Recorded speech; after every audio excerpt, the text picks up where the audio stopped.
Before we begin, the name is placed at the top right corner of the screen. In the middle of a blood-streaked forest that looked like it had just rage-quit existence, a massive explosion had clearly gone down, and we cut to an eerie clearing where a shirtless man stands front and center, dripped out in red aura like he's auditioning for the role of final boss but make it Gym Rat. In front of him are two figures, Asha and Ilia, facing off against this demon who, despite looking weirdly human like if a villain had good skincare, is twirling a red energy orb in his hand like it's a fidget spinner from hell. He lets out a laugh, tossing out a casually unhinged compliment about Ilia's sword skills and says he almost wants to know his name, which is demon speak for nice try peasant.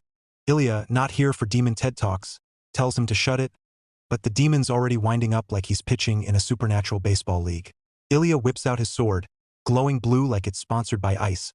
But before he can do anything cool, the demon hurls the fireball and it blasts him across the field like a sad ragdoll. Ilia crashes hard, spits blood, and tries to stand using his sword like it's a very shiny crutch, mentally screaming that this absolutely cannot be how his story ends. Relatable. The demon strolls over like a man with bad intentions and no deadlines, then leaps into the sky, his hand crackling with yellow energy, clearly ready to body Ilia into the next timeline.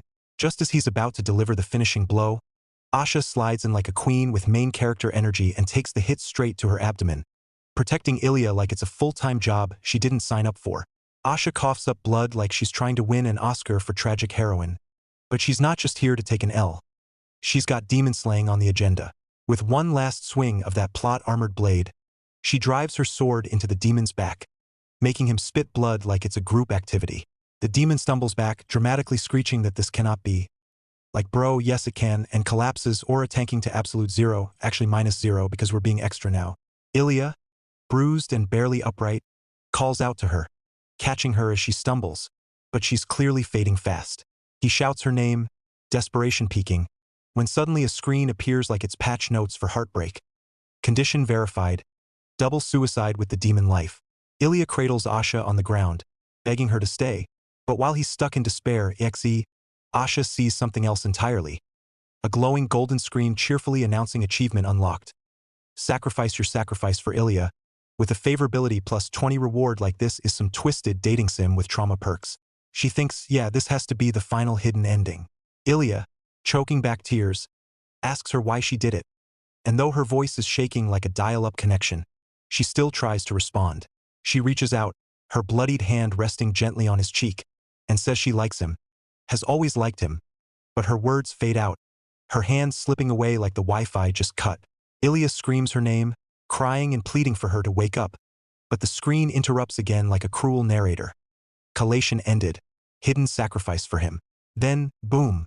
We cut to a sterile modern room where Asha jolts awake inside a high-tech VR capsule, removing her gear with a sigh, saying a sad ending isn't so bad after all. She showers, slips into her robe, and heads to the kitchen for some much-needed coffee, casually dropping that while VR usually dulls the pain to half. She set her pain perception to 0 because apparently emotional damage just wasn't enough. Since Asha had all her senses cranked to max like she was trying to feel heartbreak on a molecular level, dying in the game didn't just hit. It drained her like she ran a mental marathon on 0 sleep and 3 shots of espresso. Which is why the government stepped in and was like, hey bestie, no dying without consequences. Mandatory 1-hour cooldown IRL before you can dive back in. So there she was, sipping tea, physically alive but mentally rebooting, thinking about how the 50th playground had introduced a spicy new capture target, and how she was seriously hyped for whatever chaos the 100th would bring. Once that legally required sad girl timeout ticked to exactly 60 minutes, she climbed back into her capsule, slapped on the VR gear like a queen returning to her domain, and waited as the system verified her. That's when it hit, her real name wasn't Asha, not outside the game anyway. It was Irina, and just like that, she started loading back into Raison d'Être, the wildly popular romance sim that basically ate the world 5 years ago when VR gaming went mainstream. It wasn't just your average lovey-dovey visual novel, this thing had world building on MMORPG levels, NPCs who acted suspiciously more emotionally stable than most people, and characters who literally evolved based on what you did, said, or ghosted. It was romance, but make it an existential experience. Inside the game, Asha stared at a glowing golden screen offering her 3 familiar options. Start, continue, view album. The start button glimmered like trouble, because it wasn't a resume. It was a brand new beginning. Asha squinted at the glowing Start New option like it was suspiciously generous DLC, and wondered if this was her reward for grinding through all 100 playthroughs. Maybe a new capture target? Preferably one with less emotional baggage and better hair. She tapped it, and a congratulatory screen flashed up, saying she was the first to clear every single ending, and as a prize, a special path was being unlocked. But there was a catch. Once this patch downloads, no do-overs, no resets, no reruns, no oops let me pick the flirty dialogue this time. Asha blinked, processing that she was the OG of heartbreak speedruns, and honestly, worth it. Years of her life poured into this moment since the game's launch finally came full circle as the patch downloaded, and the screen shifted to the start of Chapter 1. Prologue, Slave Market. We're talking grimy dungeon aesthetic. A guard shoved her into a cell, blindfolded, yelling at her like she'd personally insulted his haircut. As she hit the ground, her nose caught a weirdly fancy vanilla scent, like suffering but make it scented candle core. The prison wasn't empty either. Girls, boys, more people crammed into cells like this was a deeply problematic fantasy starter pack. Outside, some guy was like, "Hey chill, isn't she expensive?" And another dude snapped back that as long as her eyeballs were working, the price tag didn't matter. Asha mentally sighed that even after the mythical 100 playthrough achievement, the intro dialogue still hadn't gotten the memo to change. A skip button would have been clutch. Cut to a grand hall full of rich NPCs in their villain arc era. On stage, a man hyped up the crowd, announcing that the final item of the day was none other than a surviving member of the Blue-Eyed Tribe, straight out of Neon. Spotlights hit Asha, now unblindfolded and looking painfully ethereal with her chains and tragic backstory. The bids started flying, 2 billion, 5 million, people tossing cash like it's fantasy eBay. But then, a mysterious woman casually flexed with a 20 billion crore bid, silencing the room faster than a record scratch. Every head turned to her like she just dropped the hottest mixtape of the year, and even Asha looked up, trying to figure out who just bought her like a limited edition skin. That's when the golden game screen popped up in front of her with all the subtlety of a plot twist. Reading. You have encountered the main character. As the final bid sealed the deal with dramatic flair, every single chain shackled to Asha, neck, wrists, ankles, snapped open like the universe just rage quit oppressing her. She was finally free, standing beside the woman who'd casually dropped 20 billion crore like it was pocket change. That woman let out a soft, amused oh my, while the auctioneer, still riding his salesman high, thanked her for the business and offered deluxe post-purchase services. Eye treatment, transplants, the whole fantasy spa package.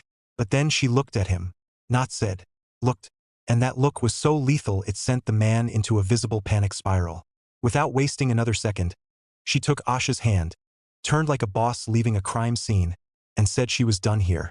No thanks, no post-processing, just vibe shift exit. Outside, the two walked the dusty road in silence. Asha, barefoot and exhausted, stumbled and actually face-planted, but instead of staying down like a normal person, she bonked her own head in confusion or maybe some ritual reset. Either way, it earned a bewildered stare from the woman. She reached out her hand and asked, "Would you like to come with me?"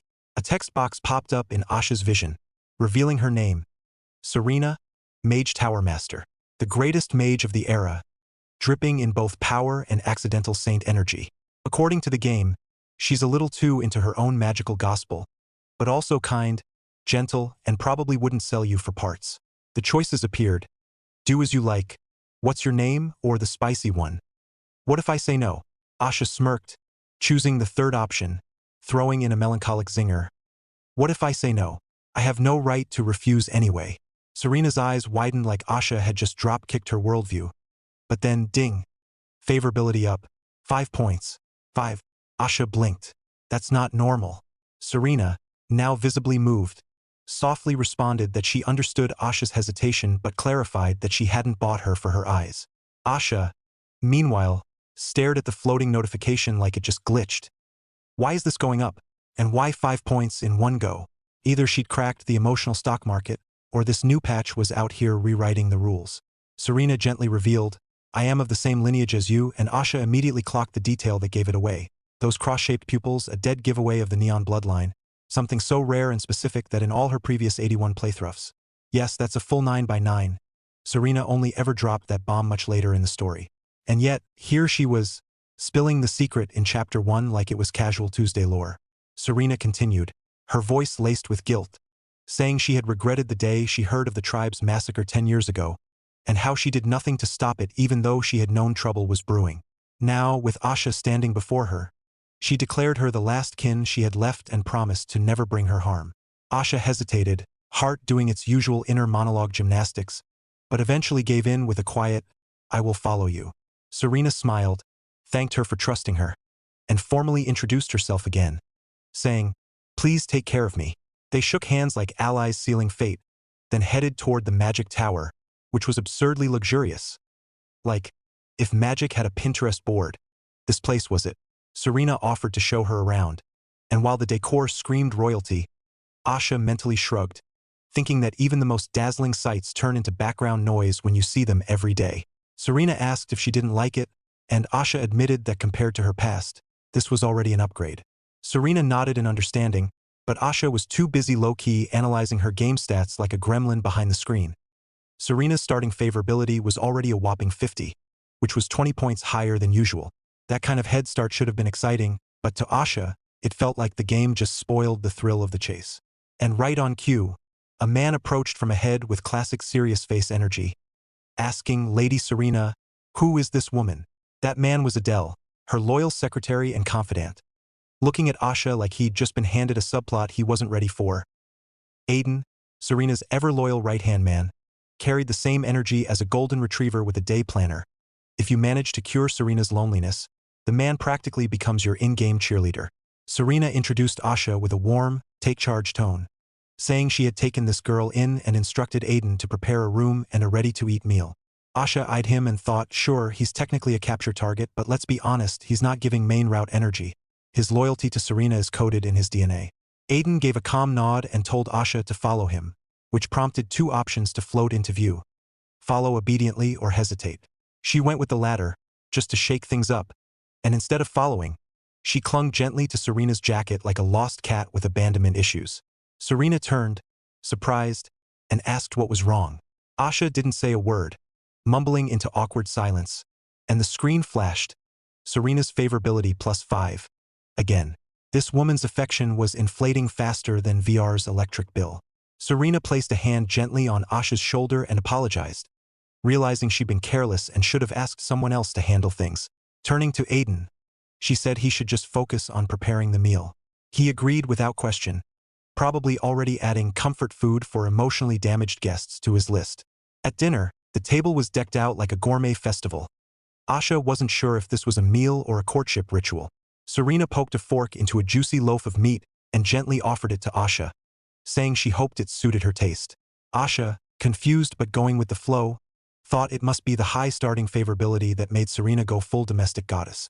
But just as she considered taking a bite, her body betrayed her. She started coughing hard, not a cute little anime cough but the full horror show.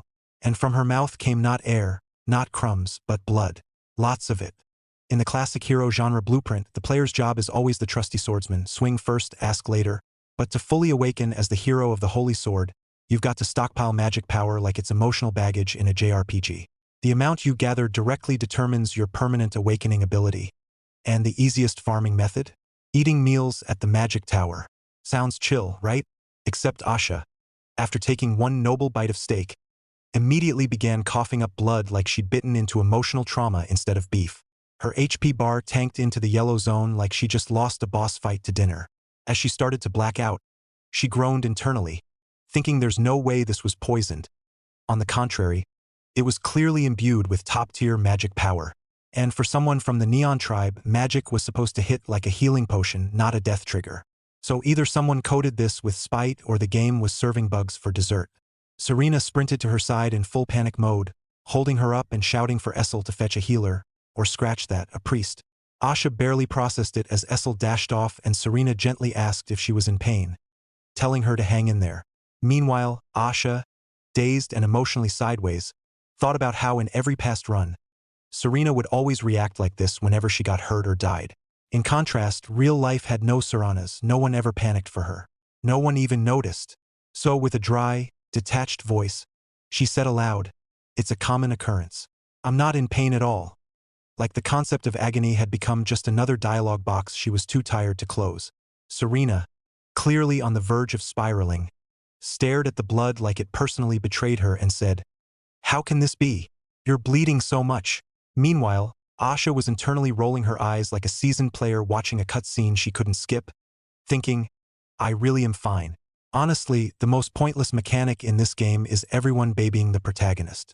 Later, Asha was tucked into a bed that looked less like a resting place and more like an interior design flex. Serena's personal room on the top floor of the Magic Tower, which was basically a mansion stapled to a skyscraper. She lay there, blinking at the opulence, thinking, sure, she treats me better in this playthrough. But this? Giving me the top floor?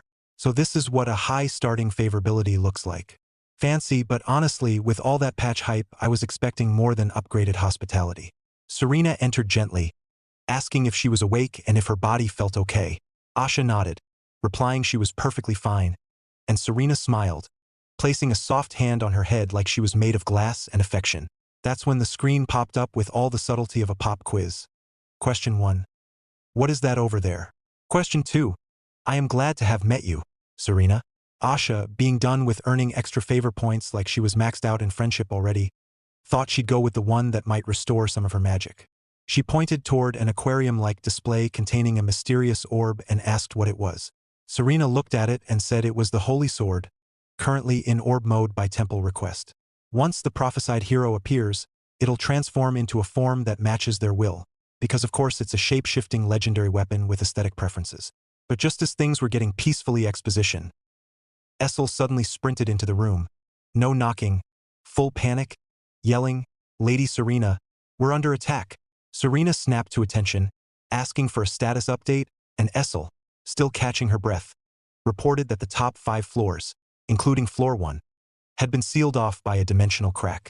They'd confirmed 2 demons already, but there could be more. Once you're trapped inside a dimensional crack, you've got 2 options. Kill the demon caster or destroy the crack's core. There's no wait it out or press escape, just pure survival mode. Serena grabbed her long, mechanical gun like she was about to solo an endgame raid and told Adele to stay behind with Asha. Adele, very much not down for that plan, protested, saying it was reckless for her to go alone, and insisted on accompanying her. But Serena, all calm and composed like a battle-hardened cutscene queen, said someone had to protect Asha. Adele pushed back again because seriously, sending the Mage Tower Master to face high-ranking demon solo sounded like the plotline of a tragic prequel. But Serena cut it off, saying his presence wouldn't improve the situation. Then, just as things were heating up, the door swung open and in stepped him, and the screen immediately triggered with an announcement like the game couldn't wait to stir drama. You have encountered a main character. The man walked in with big, I fight darkness and also my feelings energy and casually said there was no need for debate. He and the Tower Master would destroy the core together. That man was Ilia Uriana Zakharov, the Northern Grand Duke, carrying demon blood and about 50 pounds of unprocessed trauma. Cold on the outside, heartbreak soup on the inside. Asha's brain short-circuited a little, because Ilia? Here? Right now? Even Adele looked baffled, asking what the Grand Duke was doing there. Asha wasn't exactly shocked by his arrival, but the timing was suspicious. If he was already here before the crack happened, then why was he here at this hour? Serena raised a brow, clearly holding back 20 questions, and told him they'd talk about his surprise entrance later. Ilia, eyes locked on Asha like she held the answers to a test he didn't study for, just said she would, no denial, no excuse, then broke eye contact and turned toward the door. Serena asked again why he wasn't moving, but he gave no explanation, no apology, just a simple let's go. Like the situation wasn't weird at all and the romantic tension wasn't thick enough to slice with his future holy sword. With Serena and Ilia off to deal with the high-stakes demon mess, the room quieted, leaving just Asha and Adele behind. Adele, ever the observant secretary, turned to her and asked, do you know the Grand Duke? And like clockwork, the screen popped up in front of Asha with 3 classic options. We have had a connection before, I do not know him and we did not have a good relationship. Asha chose the second, I do not know him, and the system dinged with a favorability boost for Adele because of course it did. She internally noted that Adele clearly wasn't a fan of Ilia and his half-demon ancestry, so playing innocent was the smart call. The 2 of them settled on the sofa, tension simmering, and waited in silence for the outcome of the battle raging above. Meanwhile, a live feed of the chaos projected in front of Asha like this was Demon War but make it pay-per-view. Among the swirling action, a particularly nasty demon resembling a massive wolf stood out, seemingly controlling others, and Serena wasted no time unloading magic-infused bullets at it like she'd skipped diplomacy day in Mage school. Watching it all unfold, Asha thought, yep, just as I guessed. Ilia's surprise arrival had definitely caused a shift in the script.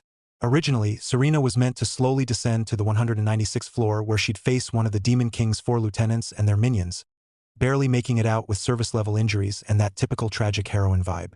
But now, with Ilia inserted early into the plotline like a DLC character that broke the balance, the timeline was warping.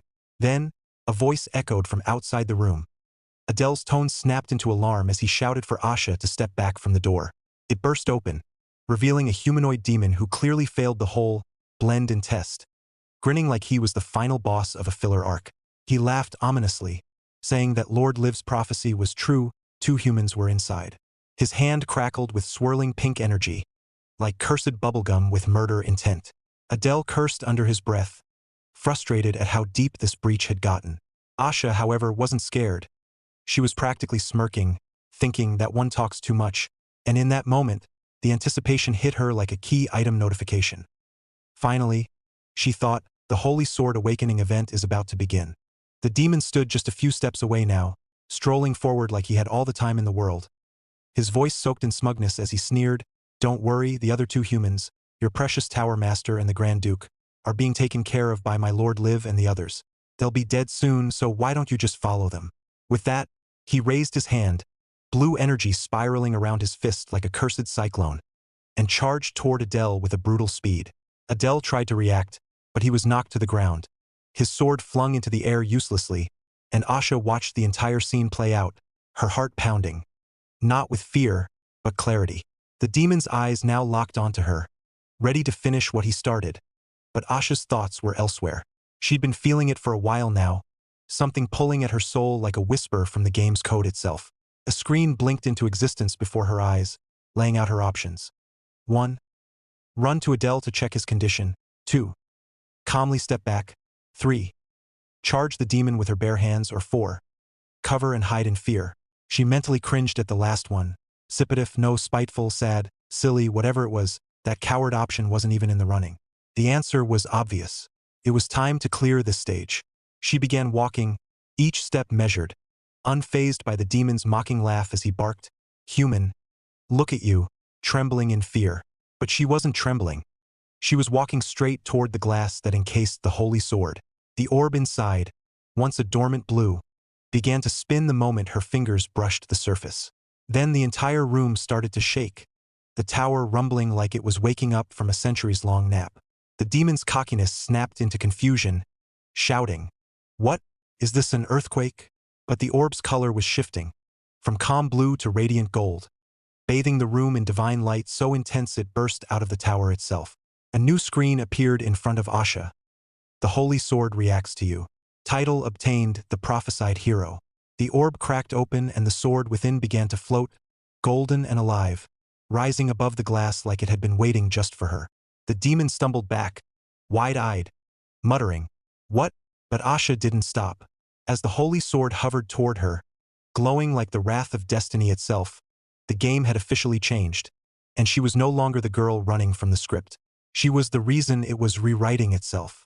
She reached out, her hand gently lowering onto the floating sword, and the moment her fingers brushed its golden surface, it began to melt. Not like metal, but like light liquefying, sinking into her skin, consuming itself into her energy. A screen flashed before her eyes, cool and ominous. Some sealed stats have been released. In the next instant, a sword materialized in her grip, no summoning animation, no dramatic cutscene. Just bam, suddenly there. With zero hesitation, she lunged forward, the blade moving like it had a will of its own, slashing across the demon's chest. He screamed, stumbling back in shock, and Asha's eyes widened as she realized. It was a flexible sword, one that flowed like a ribbon and struck like lightning.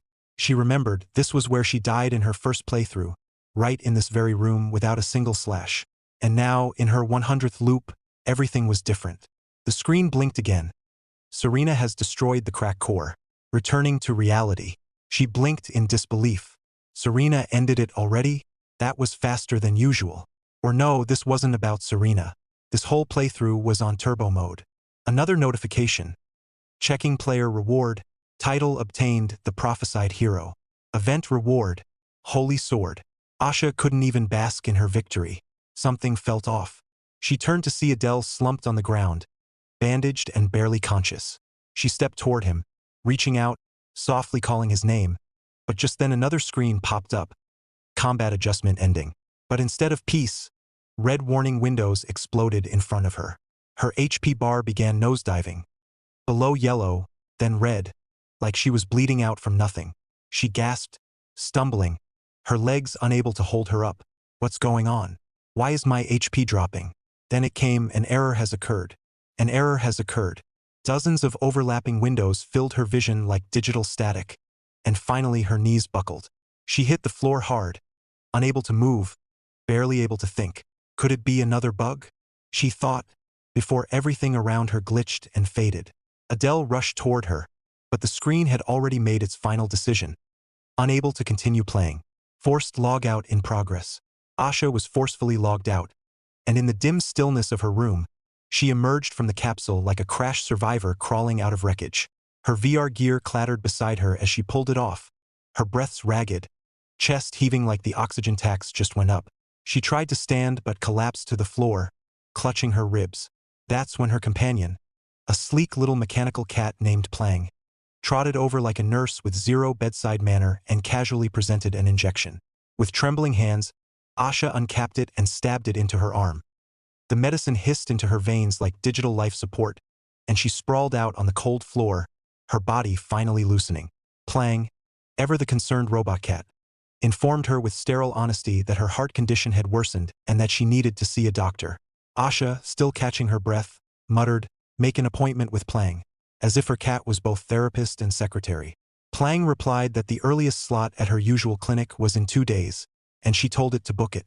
Dragging herself to the sofa, she sank into it like her soul was trying to clock out early, her mind racing. I almost died.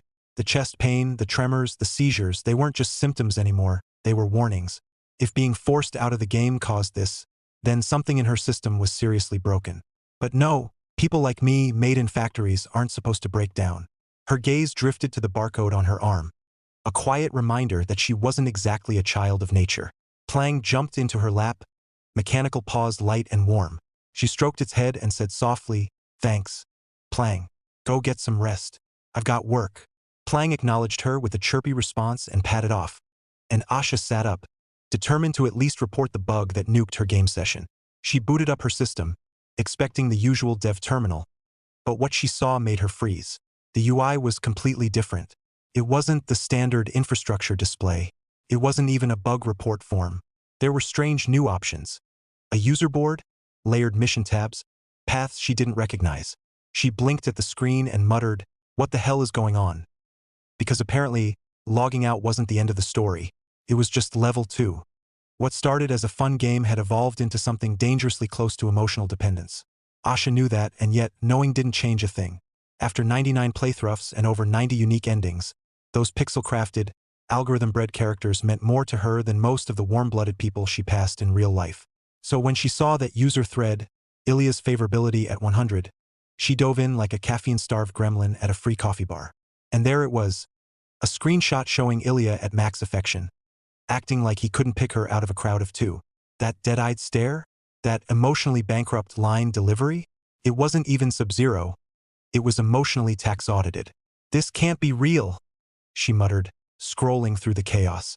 Comments ranged from, "Bro, this is fake FR," to, "At 80, he should be writing poetry with your name in every stanza." But then one post hit different. Screenshots from Raison Dietry can't be edited. Even Zone B's top hacker failed to mess with the files. That comment was supposed to be gospel. But Asha was that hacker. Zone B? She practically built her house there. She'd scraped data, bent rules, even poked at the game's logic just to see what would break. But now even she couldn't make sense of what was happening. The user board was flooded, not just with bugs, but with people dreaming about characters, missing them like lost friends, writing essays about virtual heartbreak. Somewhere along the way, the lines between real and scripted blurred, and Asha, sitting there with her barcode and mechanical cat, realized she wasn't the only one who couldn't quit this game. For her, Raison Dietry wasn't escapism anymore. It was the life she logged into, the one that made sense. The real world, that was just the loading screen. She didn't just play for entertainment anymore. She played because she cared.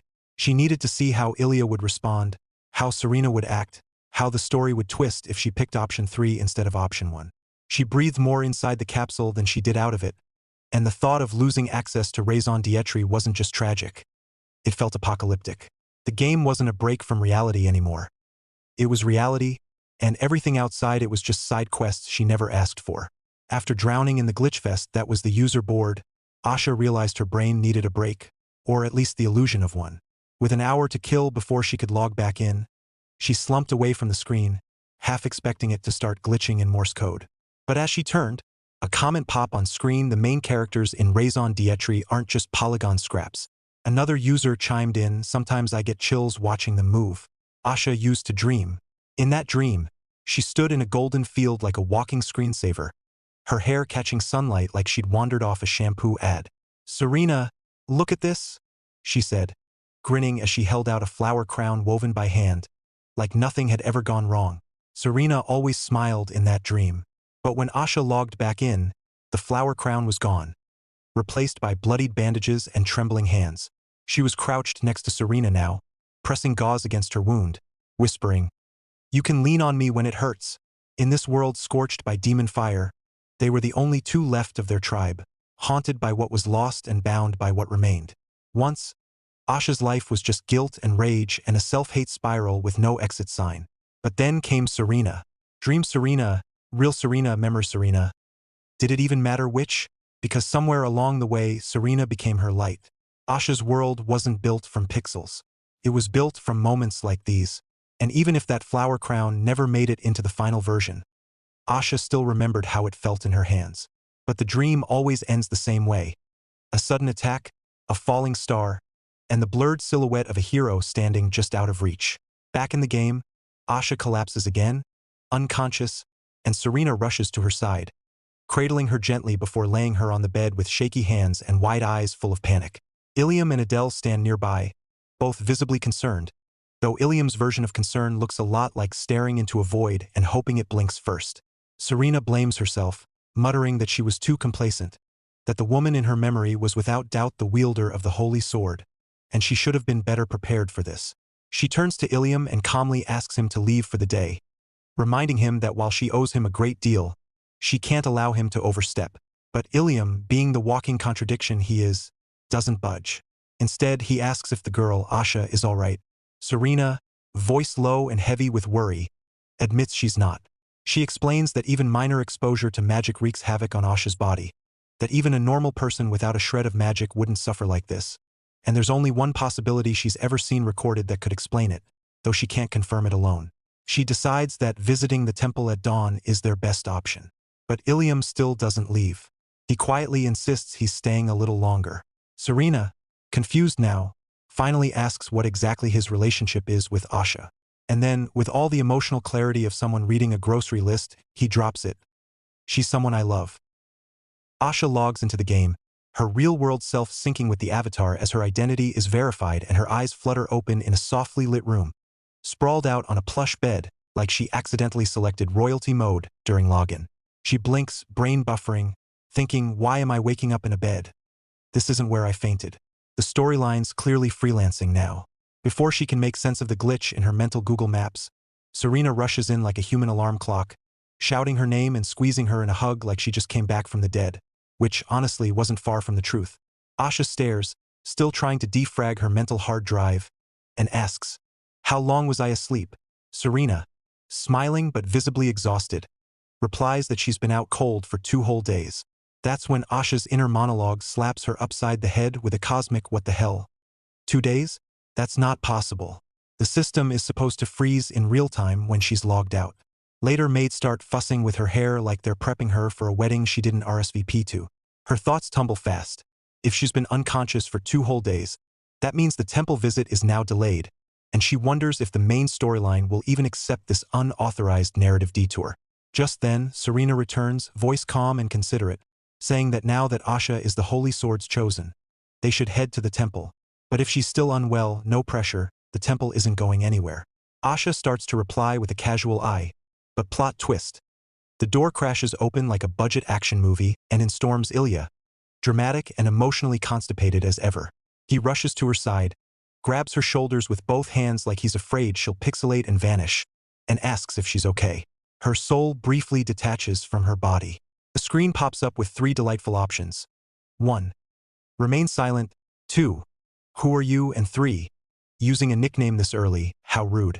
She smashes option 1 like it owes her money, remaining silent while her brain runs a full system diagnostics.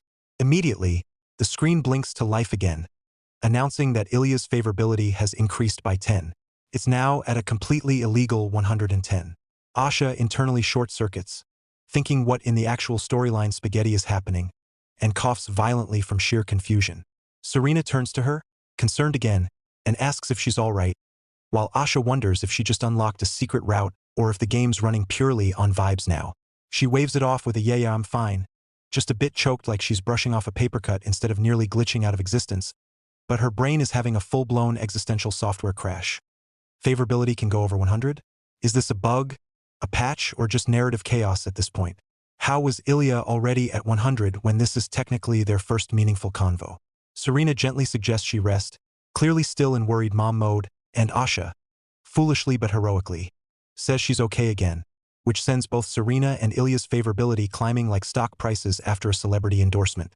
She stares at the floating numbers and thinks, were you two always this emotionally available? At this rate, I could blink and unlock a marriage proposal. Arriving at the train station, she's surrounded by people eagerly awaiting their loved ones. The train pulls in with dramatic timing and steam puffing like it's legally required, and Asha's all wide-eyed and wow, soaking it in like someone who just discovered public transportation. That single word makes both Serena and Ilia visibly flustered, again, and their favorability ticks upward like her literal existence is fan service. She's internally screaming, wondering if just breathing deeply will cause them to propose or sob. Based on this circus, she deduces that the 100th playthrough settings are doing a hard swap. Less magic freedom, but favorability flowing like a sugar rush on steroids. So if she just plays the tragic soft girl role right, she might unlock something big. But right as she starts strategizing, a gust of wind from the train hits her like a truck and she flinches, thinking, wow, this is what I get for turning off pain perception. Zero resistance, full noodle. Before she topples, Ilia swoops in from behind like a knight programmed with maximum angst, holds her gently and asks if she's okay, only to instantly negate himself by muttering no, dumb question, obviously you're not. He places his hand on her head and tells her she doesn't need to pretend, and Asha just stares at him, baffled and blinking. Serena watches them with the expression of someone realizing she might be the third wheel in a route she was supposed to lead. Asha, meanwhile, is spiraling again, thinking okay, besides the weirdly aggressive favorability inflation, what's with the funeral vibes every time someone looks at me? It's like they know something I don't. She opens the in-game store interface not to shop, but to dig into character memory logs. She hates snooping through memory fragments, but this time she needs to know what went down while she was unconscious. Because something about this route isn't just glitched, it's haunted. Asha, still emotionally reeling from being love-bombed by every character with a pulse, decided to go all in and try purchasing Serena's heart. Literally through the in-game favor store because that's apparently a thing now. But instead of a nice boost and maybe a sparkly animation, she got slapped with a screen flashing payment failed. The purchase of Serena's heart has failed. Her jaw dropped. What do you mean failed? Is there a cooldown? Is Serena emotionally out of stock? She barely had time to spiral because the group finally reached the temple, where a woman dressed head to toe in holy couture greeted them like they were fantasy royalty. Welcome to the temple, she beamed, addressing each of them by name. Tower Master Lady Serena, His Grace the Grand Duke, and Miss Asha. That last part hit like a jump scare. Asha blinked hard. Hold up, how does she know my name? Even Serena looked mildly surprised. Either the temple has psychic caller ID, or this patch is blending prophecy with database leaks. They were led to a quiet chamber where a tall man stood with his back to them, gazing out the window like he was about to drop an emotional monologue. As he slowly turned, Asha's screen lit up with another dramatic notification. You have encountered a main character, Mute Valenstian, High Priest. He looked more like a fancy choir boy with main character eyeliner than a battle-hardened tank. But apparently, this dude was a top-tier healer blessed by the literal goddess of light. And if you want to win him over, the system says, impress him with your religious actions, because nothing gets a holy man swooning like a well-timed prayer and some divine sparkle.